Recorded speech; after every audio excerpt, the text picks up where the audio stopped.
Coming up, the high school basketball season is heating up, and it's time to check some of the top headlines from the first full month of the season.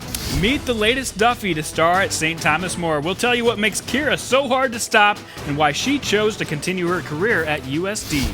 Make sure to stay for the weather segment. That's right, we've got your weekly planner, some of the best dunks coming up on the Thunder Report. Also, Jay and I make our picks on some great matchups, all coming up on Varsity Sports. And how is everybody doing? Alongside Jason Andera, I am Jay Elson, and this, of course, is Varsity Sports. The holidays are history, which means we can really start to dig into the high school hoop scene in the Dakotas. Yes, and if you are like a lot of fans, you're starting to get into basketball now after the new year. So if you don't have to worry, we've got you covered. We'll get you caught up in all the headlines from the early season. Yeah, and here we go. We start with class action in South Dakota boys, where the recent Class A versus Class AA matchups were a little surprising, frankly. Both Madison and Sioux Falls Christian claimed victories last week over AA teams. It hasn't been a clean sweep, though. Sioux Falls Lincoln did beat Sioux Valley. Christian picks up their second win on Tuesday night against O'Gorman. If you would have told me coming into the week that they would go 2-0 against Sioux Falls schools in AA, I wouldn't have believed you. But a great week for Class A. Now, it's been a few weeks ago, but worth noting that there was a big 1 versus 2 matchup in North Dakota. Minot and Century met on December 19th for a rematch from last year's Class A title game. The Magi won that big one in March, but this time the Patriots came out on top. Dalton Feeney led all scorers with 29 points, 17 of those coming from the free throw line. I think this is a matchup to keep our eye on through the rest of the season. These teams will meet again coming up on February 1st. In Minot that time. A notable start in North Dakota girls basketball. Two-time defending state champion Fargo Shanley averaging 83 points per game through its first 5, while yielding just over 46 per contest. Individually, Sarah Jacobson doing her thing. The senior standout leads the team as expected with 21.3 points, 9 assists per game. Crazy. Lauren Rotunda's been solid as well. She's averaging 15 and 7. Dominating start for the Deacons. St. Thomas More, their senior Ciara Duffy reached the 1,000-point plateau against Wynot on December 19th. Another milestone goes to Tate Vincent. He's only a junior. He accomplished the feat of 1,000 points in his career on New Year's Eve. And remember, last season, missed much of the year due to an injury, so very impressive start to his career. And in North Dakota, Tylee Irwin, another junior, she took it up another notch, becoming the all-time leading scorer in Wahpeton history with her 1,158th point, and huge start to her career. She's still got another full year to add on to that total. Crazy. We'd be remiss if we didn't mention a game winner that we had on Tuesday night in South Dakota. Jackson Miller from West Central, freshman center, hits a 3 at the horn to beat T-Area, leading the Trojans to a 77-76 Gotta love win. buzzer beaters. And you gotta love user-submitted video as well, Jason. Right. Certainly, anytime you see something like that, don't be afraid to tag Jandy or I on Twitter at Elson Midco SN, at Andera Midco SN. All right, well, that is your first edition of High School Hoops headlines for 2016. Coming up, St. Thomas More standout Ciara Duffy is set to share the floor with her sister at South Dakota next season. We're going to have more on that when we come back. Varsity Sports on Midco Sports Network is presented by Mitchell Technical Institute, Shields, and Farmers Union Insurance Agency. Welcome back. Ciara Duffy has had an evolving identity in her high school career. At first, she was known as Caitlin and Maura's little sister. The last 2 years, she was the second option on her state championship teams. This season, she is ready to take on a leading role as one of the state's top players.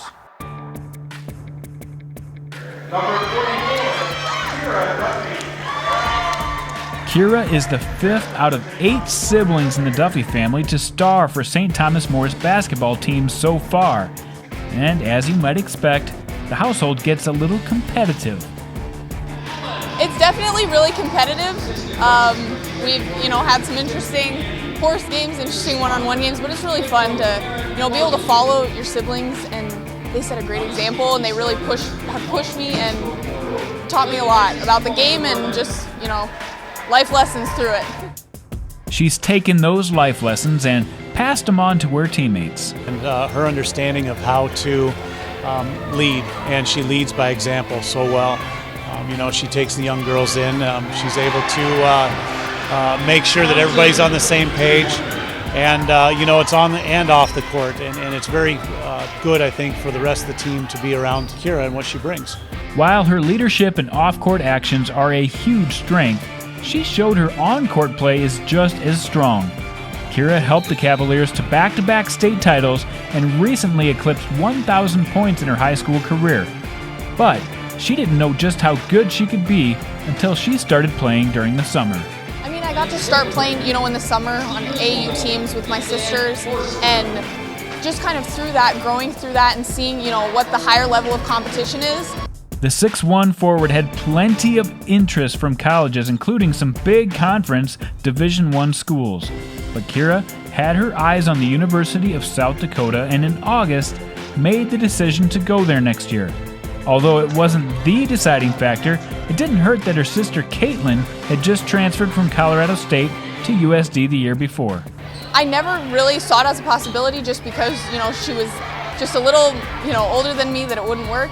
But once she went to USD and then I started looking there, it kind of came into the realm of possibilities. But I kind of always knew where she stood, and she just didn't want to push me any one direction. She just wanted me to be happy, and luckily that ended up being that we will get to play together. So I'm, excited to get to finally play with her. While she definitely looks forward to playing with Caitlin next year, she's set on continuing to build St. Thomas More into a perennial power.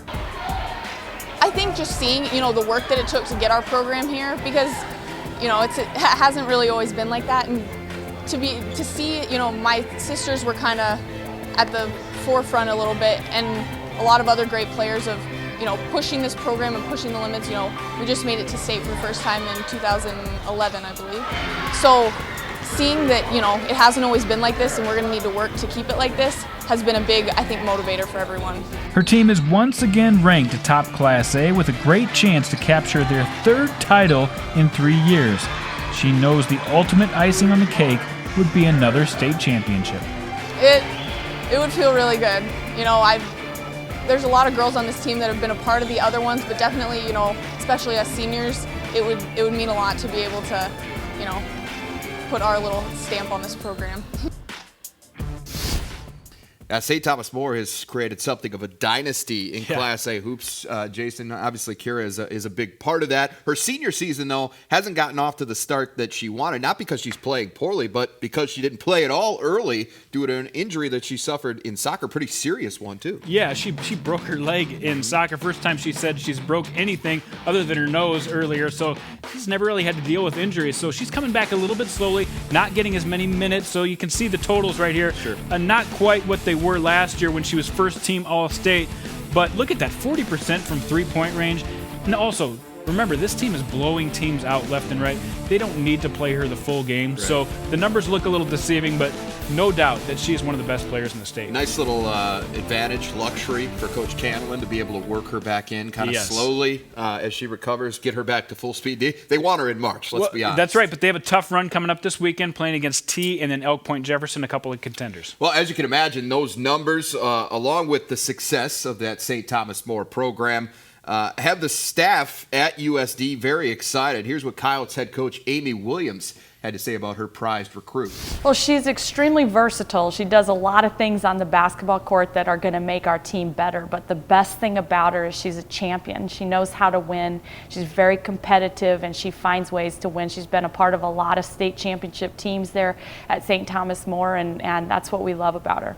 Yeah, Coach Williams and the Coyotes certainly very glad to have Ciara Duffy Huge in the mix starting next season. That's a prized in-state recruit staying home to play for the Coyotes. All right, well, it may be ice cold outside, but things are just starting to heat up on the high school hardwood. Jason will walk us through this week's high school hoops forecast right after this.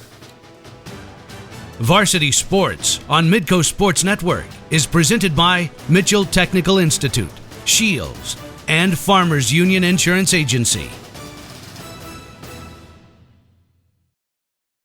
And welcome back. Well, what good high school basketball show would be complete without a weather segment, right? Well, fortunately, we've got you covered. Jason has our weekly high school hoops forecast, which features a number of recent rim rattlers from across the Dakotas. That's right. Weather, rim rattlers, it goes together. We love fundamentals on the show, but we love the Flash, too. So we got to get you the Thunder Report back by popular demand, some of the best dunks across the Dakotas. And to get things started, let's go to the Sioux Falls Christian Gym where DJ Fikestra got the steal and the slam. He got that gym going. Yeah, Chargers had some bounce last night. They don't like being overshadowed by the big schools in Sioux Falls. Let's go back to the first game of the year. Jack Talley goes right over the big guy. Nice dunk by the Sioux Falls Washington Jr. Isaac Quartermeyer wanted the charge there. You're not going to get that call in the road. Oh, look what happens. He gets dunked on, and then he gets a little himself. The alley-oop and the flush for the big junior from St. Thomas More. That's pretty right there. All right, well, we always go to the Sioux Valley Bank when we need a couple of good dunks, and this is the guy that's usually flushing it. Colin Kramer with the dish from Tate Vincent. He gets up pretty high. They got some athletes, the Cossacks. Yeah, Kramer, he likes to receive, but he's also a giver. Look at this. He puts out the dunk. Nice flush by Trevor Hansen, the sophomore, getting his debut on the Thunder Report. Nice job by Sioux Valley. And let's move to the Mike Miller Classic, where we always see plenty of dunks.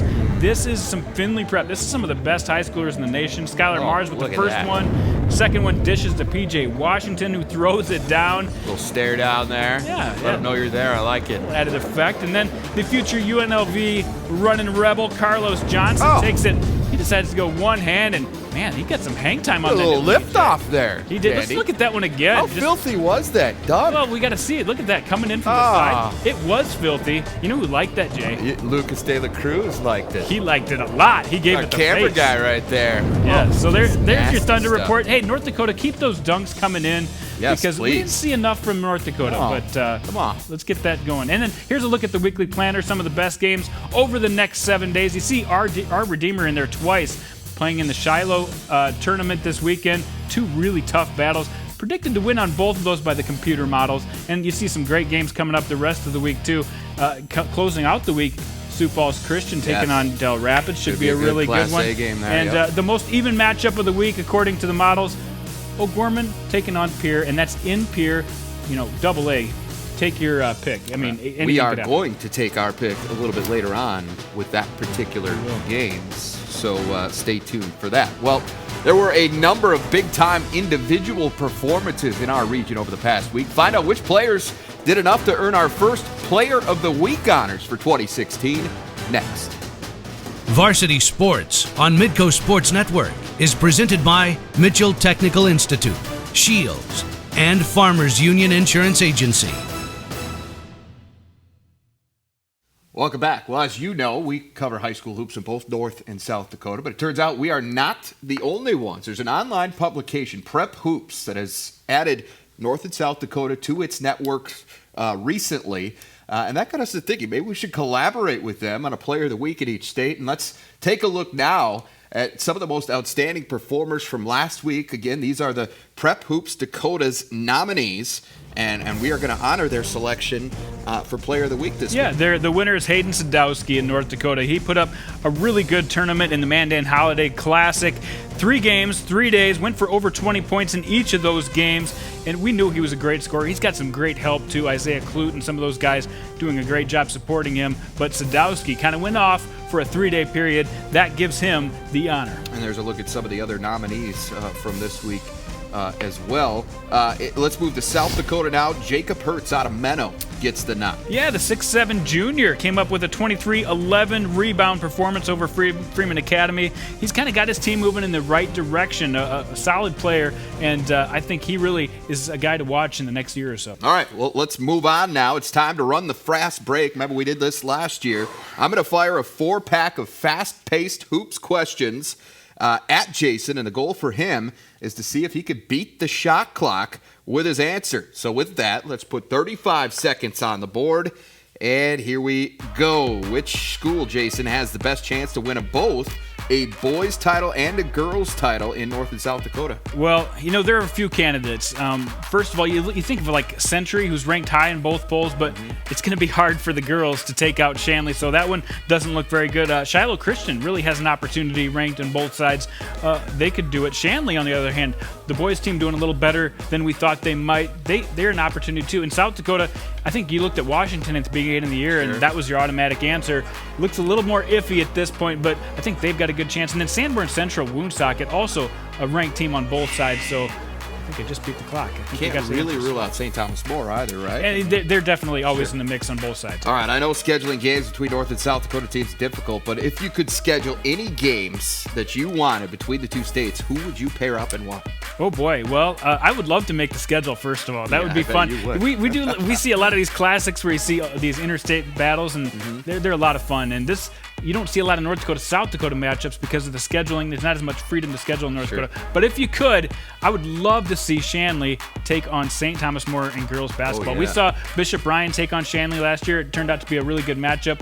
I think it'd be very similar with St. Thomas More and Shanley. I think Shanley would be a little better, but it'd be a fun matchup to watch. That would be a very fun game to see. All right, well, we have a new playoff format in South Dakota Class A this year, Jason. Teams are going to be reseeded after first-round games to earn a spot at the state tournament. Do you like the change? I think I know the answer to this. I love the change. Yeah. I mean, what's not to like about it? First of all, you get some of these regions with 3 or 4 good teams in it, and only one can make the state tournament. Well, now you can at least have 2 of those teams make the state tournament, and we point to Region 3. I mean, you got Del Rapids, Sioux Falls Christian, and Madison. Maybe 3 of the best teams in the entire state.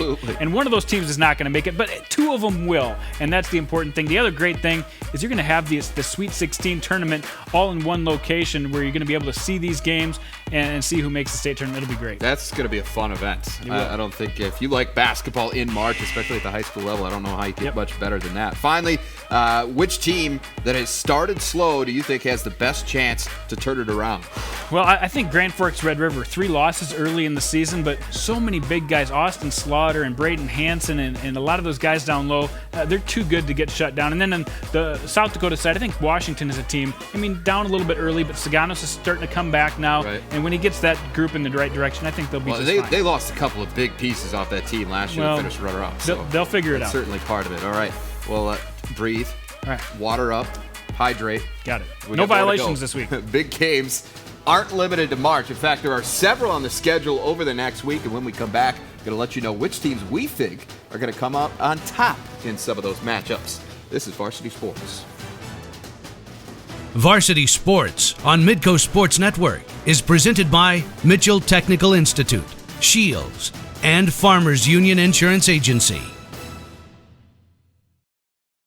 And welcome back to Varsity Sports. The start of our basketball coverage here on the show means it's time to start a brand new game of Pick'em, a season-long game. Jason, of course, took the football round, so let's see if I can even the score. Remember, it's all about winners and hopefully an occasional upset pick. It's all about the upset picks, really, Jay. Yeah, well, and that's what football, that's where the difference was. 4 games each week, 2 from North Dakota, 2 from South Dakota, 1 point each for a correct pick, 2 points, of course, if we nail our upset. And let's get into it right now, Jason. North Dakota boys, Grand Forks Red River goes to West Fargo. 2 very good teams. Like I said earlier, Grand Forks Red River, a team I think that will just keep improving throughout the year, but their depth in their backcourt are really a problem, and I think that's where West Fargo has a little bit of an advantage. Joe Pistorius has been outstanding this year.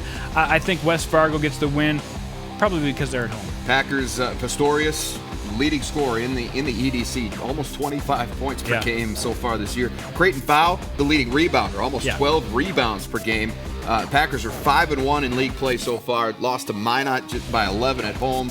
Also lost to Devil's Lake, but I really like where the Packers are at. And again, at home, I think part of the difference there. I like West Fargo as well.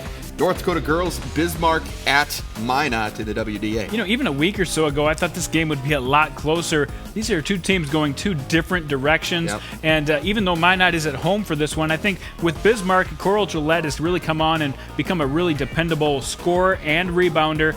And they've got some depth on that team, a little more depth than I think Minot has. And I think Bismarck gets the early road win. Bismarck has won 6 straight since losing to Jamestown on December 8th. They've won those games by an average of 17 points. Like you said, Minot heading the opposite direction. They've lost 4 in a row. Granted, all of those games were on the road. A couple of them against some tough teams, against Century, against Red River.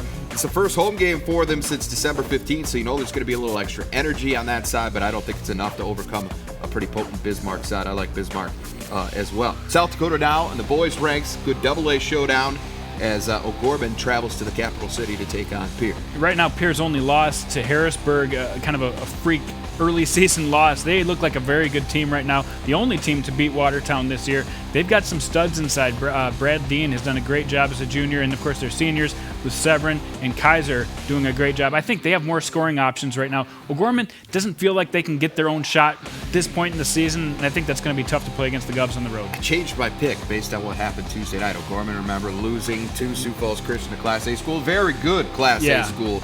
But still, that's troubling. They missed a lot of close shots. A tough trip to Pierre on top of it. Yeah. The Govs 3-0 at home to this point, giving Pierre in this game. South Dakota girls finally, St. Thomas More at Elk Point Jefferson. We saw St. Thomas More tested. Very close game against Mount Vernon Plankinton. And I think Mount Vernon Plankinton, Elk Point Jefferson, and St. Thomas More are the three teams to really watch in Class A. So Elk Point Jefferson has a chance in this one, but you are going against a team that keeps getting better and better throughout the year. I think nobody's going to stop St. Thomas More this year. I don't think so either. EPJ has beaten everyone they've played to this point as of right now, but they haven't faced anyone like St. Thomas More and Ciara Duffy back in the mix, and her getting stronger each and every day and just that much more into game shape and things like that. I think St. Thomas More gets the win comfortably here. Upset picks now. All right, I'm going to take West Fargo, the girls, to a win on the road against Grand Forks Red River.